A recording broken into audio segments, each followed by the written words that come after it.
அதிமுகவினுடைய தேர்தல் வாக்குறுதியா ஃப்ரிட்ஜ் அப்படிங்கிறது இருந்துச்சு. போன தடவை மிக்சி கிரைண்டர் எல்லாம் கொடுத்து முடிச்சாச்சு, அடுத்ததான் என்ன இருக்குது அப்படின்னு சொல்லி பார்க்கும்போது, இப்போ ஃப்ரிட்ஜ் இல்லாத வீடு நிறைய இருக்குது போலப்பா, ஃப்ரிட்ஜை கொடுத்துடலாம் அப்படின்னு சொல்லி யாரோ ஐடியா கொடுத்துருக்காங்க. அதிமுகவை நாங்கள் ஃப்ரிட்ஜ் கொடுக்குறோம் அப்படின்னு சொல்லிட்டாங்க. லேப்டாப் கொடுத்தாங்க, அது கழிஞ்சு திமுக அதை நிப்பாட்டினாங்க. மறுபடியும் திமுக கொஞ்சம் வருடங்களுக்கு பிறகு அதை கண்டினியூ பண்ணாங்க. அடுத்ததாக இப்போ ஃப்ரிட்ஜ் கொடுக்குறேன்னு சொல்லியிருக்காங்க. நெக்ஸ்ட் டைம் சோலார் பேனல், அதுக்கு தகுந்தப்பில் ஏதாவது ஏசி, இது ஏதாவது கிடைக்க வாய்ப்புகள் இருக்குன்னு வச்சுக்கோங்களேன். வெப்பம் கூடுதல் ஆகிவிட்டது, சம்மர் அப்படின்னு சொன்னோடனே உங்களுக்குலாம் ஏசி தரும். அது அடுத்த எலெக்ஷன் 2031 எலெக்ஷன், அதை இப்போ நம்ம பார்க்க வேண்டாம். ஸோ இந்த இடத்துல அதிமுக ஃப்ரிட்ஜ் கொடுக்குறேன்னு சொல்லிட்டாங்க தலைவரே, நாம் என்ன செய்யலாம் அப்படின்னு சொல்லி திமுகட்ட கேட்டிருப்பாங்க போல். திமுக நம்ம ஃப்ரிட்ஜுக்கு பதிலாக வாஷிங் மிஷின் ஏதாவது கொடுத்துடலாமா? அது நிறைய பேர்கிட்ட இருக்க வாய்ப்பு இருக்கு. ஃப்ரிட்ஜு அதுவும் நிறைய பேர்கிட்ட இருக்கும். டிவி ஆல்ரெடி நம்ம கொடுத்துட்டோம். மைக்ரோவேவ் ஓவன் அது நிறைய பேருக்கு தேவைப்படாது. அப்புறம் என்ன செய்ய, காசாக கொடுத்துடலாமான்னு பார்த்தா, காசை ஆல்ரெடி நம்ம 5000 ரூபாய் கொடுத்துட்டோம்.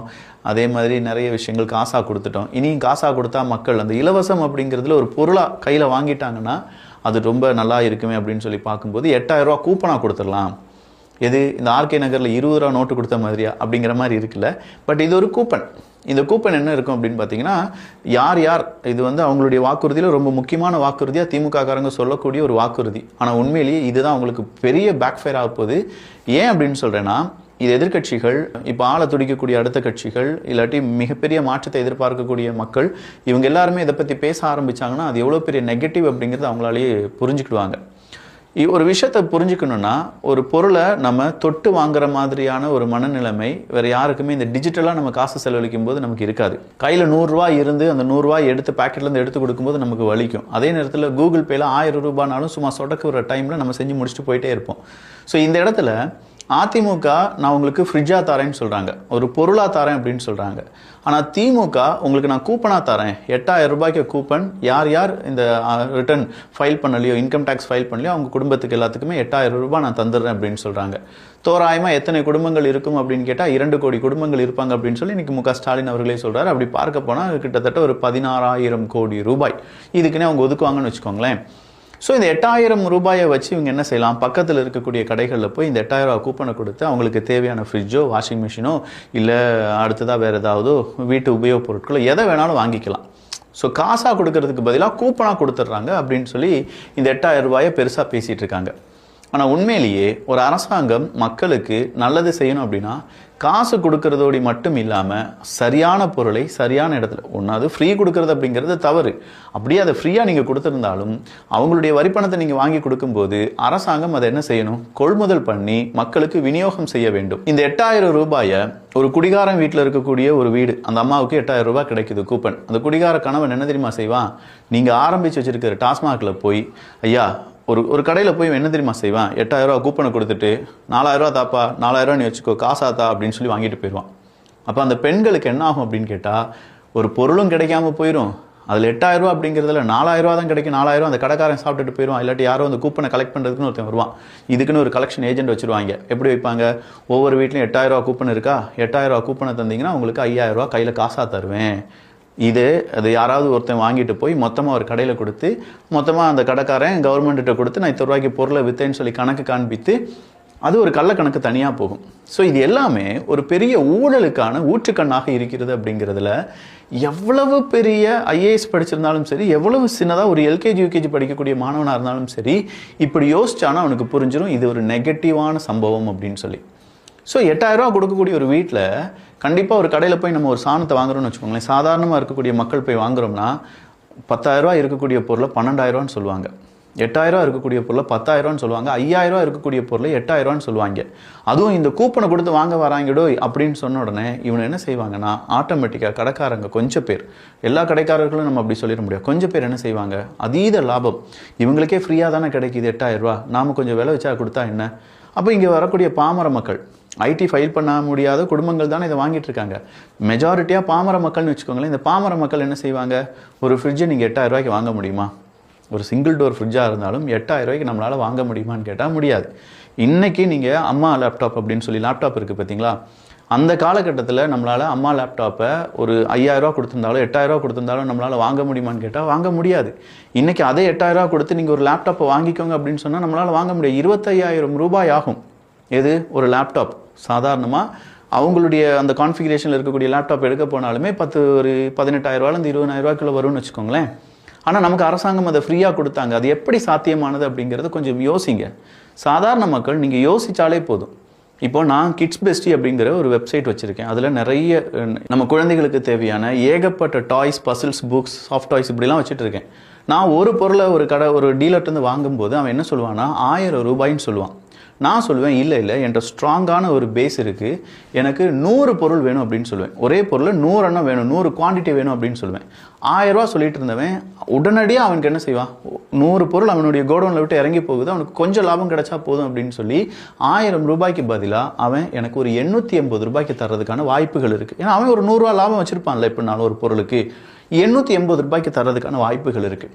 இப்போ நான் சொல்லுவேன் எனக்கு 100 வேணாண்டா, எனக்கு ஒரு 500 வேணும் அப்படின்னு சொல்லுவேன். 500ன்னு சொன்னோடனே மறுபடியும் அவனுக்கு லாபத்தை இன்னும் கம்மி பண்ணி ஒரு 850 ரூபாய்க்கு இல்லாட்டி 800 ரூபாய்க்கு கிடைக்க வாய்ப்புகள் இருக்குன்னு வச்சுக்கோங்க. நான் என்ன செய்வேன், அந்த 500 குவான்டிட்டி இங்கே கொண்டு வந்து 800 ரூபாய்க்கு வாங்கியிருக்கேனா, என்னை பொறுத்த வரைக்கும் என்னுடைய அசல் 800 ரூபா தான், எனக்கு ஒரு 100 ரூபா 150 ரூபா லாபம் போதுன்னு சொல்லி நான் 900 ரூபாய்க்கு விற்பேன், இல்லாட்டி 950 ரூபாய்க்கு விற்கிறேன்னு வச்சுக்கோங்க. 1000 ரூபாய்க்கு நான் வாங்க வேண்டிய பொருளை 1000 ரூபாய்க்கு கீழேயே மக்களுக்கு என்னால் கொடுக்க முடியும். அப்படின்னா பல்காக வாங்கி பல்காக கொடுக்கும்போது வேற எந்த மீடியேட்டரும் இல்லாமல் அந்த கையிலிருந்து அந்த கைக்கு போகும்போது விலை அப்படிங்கிறது கம்மியாக இருக்கும். இதுதான் அரசாங்கம் யோசிக்க வேண்டிய ஒரு மெத்தட். அரசாங்கம் இப்படித்தான் யோசிக்கணுமே தவிர முட்டாள்தனமாக யோசிக்கக்கூடாது. ஒரு அரசாங்கத்தை நான் அமைச்சிருக்கேன், 5 வருஷம் ஆட்சி செஞ்சுருக்கீங்க, அதுக்கு முன்னாடி 60 வருஷம் எக்ஸ்பீரியன்ஸ் இருக்குது உங்களுக்கு, உங்கள் தந்தை, உங்களுடைய மகன், உங்களுடைய பேரன் இப்படின்னு சொல்லி எல்லாருமே அரசியல் வாழ்க்கைக்கு வரணும்னு நினச்சிட்டு இருக்கீங்க. இந்த முட்டாள்தனமான முடிவை எப்படி நீங்கள் எடுத்தீங்க அப்படிங்கிறது சுத்தமாக தெரியலை. ஸோ இந்த 8000 ரூபா கூப்பனை நீங்கள் கொண்டு போய் அந்த மக்கள்கிட்ட கொடுத்த பிறகு அந்த மக்கள் ஒவ்வொருத்தவங்களும் ஒவ்வொரு கடைக்கு போவாங்க. அரசாங்கம் தனியாக கடை தொடங்க முடியாது.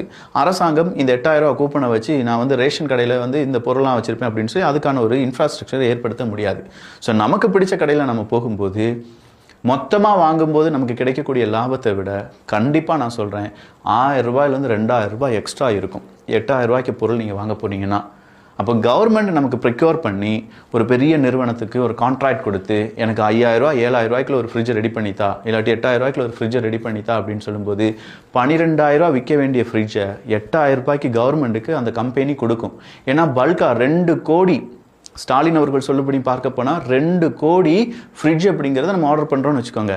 கம்பெனிக்காரன் என்ன செய்வான், நமக்கு கொஞ்சோண்டு லாபம் கிடைச்சா போதும், ஏன்னா 2 கோடி யூனிட் விற்று போகுது, அது இல்லாமல் கவர்மெண்ட்டுக்கான ஒரு கான்ட்ராக்ட் கிடைக்குது, ஸோ நம்ம என்ன செய்யலாம், இதை இவ்வளோ விலை கம்மியாக கொடுக்கலாம் அப்படின்னு சொல்லி நமக்கு தந்து அதை விநியோகம் செய்வாங்க. ஆனால் இப்போ 8000 ரூபாய் கொடுக்கறதுனால பாதி காசு டாஸ்மாகில் போயிடும். மீதம் இருக்கிற காசை பல நபர்களும் ஏஜெண்டை வச்சு 8000 ரூபாய்க்கு பிரிவு நடத்துகிறேன் அப்படின்னு சொல்லி அந்த 8000 ரூபாய்க்கான பணத்தை எடுத்து அந்த கூப்பனை எடுத்து அதை திருடிட்டு போயிடுவாங்க. கொஞ்சம் பேர்ட்டு அது மிஸ் ஆயிரும். கொஞ்சம் பேர் கடைக்கு போனால் அந்த கடையில் அதை எடுக்க மாட்டோம்ப்பா, 8000 ரூபாய்க்கு பொருள் இதுதான் இருக்குது அப்படின்னு சொல்லுவாங்க. இன்னும் கொஞ்சம் பேர்கிட்ட இந்த 8000 ரூபா வச்சு 15000 ரூபா பொருள் எப்படி வாங்க முடியும் அப்படின்னு சொல்லி இன்னொரு 8000 ரூபா கடன் வாங்க வேண்டியதாக இருக்கும். இவ்வளோ விஷயங்கள் நெகட்டிவாக இருக்குது. இந்த நெகட்டிவ் விஷயங்களை இந்த திமுக எப்படி கரை சேர்க்க போகிறாங்க அப்படின்னு சொல்லி யாராவது யோசிப்பீங்களா? இதுக்கு பின்னாடி இவ்வளவு நுணுக்கமான விஷயங்கள் இருக்குது அப்படிங்கிறத சாதாரண யூடியூபர் அந்த அறிவிப்பை பார்த்த உடனே மைண்டுக்கு ஸ்ட்ரைக் ஆகுது. அஸ் அ பிஸ்னஸ் மேனாக, அஸ் அ ஒரு நார்மலாக ஒரு குழந்தைக்கு டாய் வாங்க போதே இவ்வளோ விஷயங்கள் நடக்குது. 2 கோடி பேருக்கு நீங்கள் ஒரு பொருளை வாங்கி கொடுக்க போகிறீங்க, 2 கோடி பேருக்கு 8000 ரூபா வச்சு கொடுக்க போகிறீங்க, அந்த 8000 ரூபா வச்சு ஒரு பெரிய பிஸ்னஸ் நடந்துடும், நிறைய வியாபாரிகள் இதனால் லாபம் அடைஞ்சிருவாங்க அப்படின்னு சொன்னால் இல்லை. இடைத்தரகர்கள் இதில் லாபம் அடைய போகிறார்கள். இந்த 8000 ரூபாயை மாற்றி கொடுக்கறதுக்கு எத்தனை கை மாறி ஒரு பொருள் வருதோ அத்தனை கை மாறியான லாபத்தை நம்ம அந்த பொருளுக்கு எக்ஸ்ட்ராவாக கொடுக்க வேண்டியிருக்கும். நான் சொன்னேன்ல, விலையில்லா அந்த மடிக்கணினி திட்டம்னு ஒன்று இருக்குல்ல, அந்த மடிக்கணினி திட்டத்தை டைரெக்டாக நம்ம ஒரு கவர்மெண்ட் ஒரு ப்ரைவேட் நிறுவனத்திலிருந்து வாங்கும்போது 8000 ரூபாய்க்கு நமக்கு கிடைக்குதுன்னா அதே மடிக்கணினியை இன்னொரு நபர் ப்ரைவேட்டில் போய் தனியாக ஒரு கடையில் போய் வாங்க போகிறாருன்னா 15000 ரூபாய் கொடுக்க வேண்டி வரும். இதுதான் வித்தியாசம். இந்த வித்தியாசத்தை தான் அரசாங்கம் சரியாக புரிந்து கொண்டு மக்களுக்கான நன்மையை செய்ய வேண்டும் அப்படின்னு சொன்ன நேரத்தில் 8000 ரூபா கூப்பன் கொடுப்போம், அதுதான் எங்களுடைய சூப்பரான திட்டம் அப்படின்னு சொல்லிட்டு இருக்கீங்க பார்த்தீங்களா? இது சூப்பரான திட்டம் கிடையாதுங்க. இதை மட்டும் சரியாக நம்ம எதிர்கட்சிகள் இல்லாட்டி இப்போ இருக்கக்கூடிய புதிய கட்சிகள், நாம் தமிழர் கட்சிலாம் சரியாக எக்ஸ்பிளைன் பண்ணிட்டாங்கன்னு வச்சுக்கோங்களேன், மக்கள் மத்தியில் இந்த 8000 ரூபாய் அப்படிங்கிற பிம்பம் சுக்கு நூறாக்கப்படும்.